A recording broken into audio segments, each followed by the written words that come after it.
ગુજરાતમાં અત્યારે કમોસમી વરસાદ, ખાસ કરી સુરતમાં કમોસમી વરસાદે ખેડૂતોને રોવડાવ્યા છે।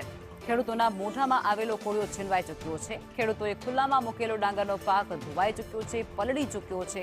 પાકને તાડપત્રી રાખી અને ઢાંકવાનો પ્રયાસ પણ તેમના લોકો દ્વારા કરવામાં આવ્યો છે, પરંતુ તે આ પ્રયાસમાં પણ તેઓ નિષ્ફળ સાબિત થયા છે, કારણ કે તે ડાંગરનો પાક પલળી ચૂક્યો છે। આખરે રસ્તા પર તેને સૂકવવા તે લોકો મજબૂર થયા છે।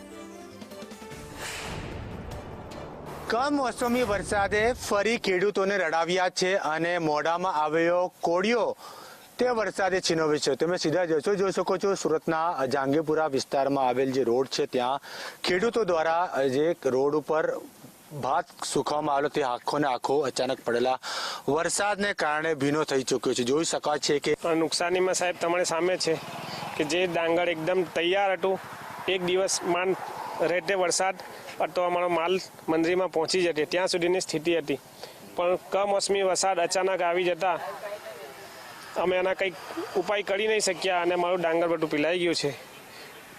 હવે કંઈક સમજ નથી પડતી, નથી દિમાગ ચાલતું શું કરવું શું નહીં કરવું।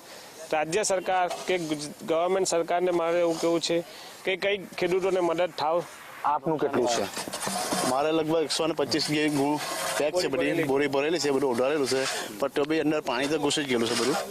આખી રાત વરસાદ પડેલો છે, બરાબર, આખી વરસાદ ચાલુ છે, રાતના 2 વાગે વધારે વરસાદ પડ્યો, એમાં વધારે નુકસાન થઈ ગયું। માલ કાલે ભરવાનો ને માલ સાંજના, બરાબર, હવે વરસાદ પડી ગયો અને 4 દાડા કઈ થાય ને આજનો જ્યારે વરસાદ પડે તો આ બધું નાશ થઈ જાય, કઈ રહી ને આમાં બધું સાફ થઈ જાય, આમાં કોઈ વસ્તુ નહીં રહે। એમાં 400 રૂપિયા ભાવ આવે ને ત્યારે ધારો કે તેના 100, 150, 200 રૂપિયા માંગ્યા માલ અત્યારે।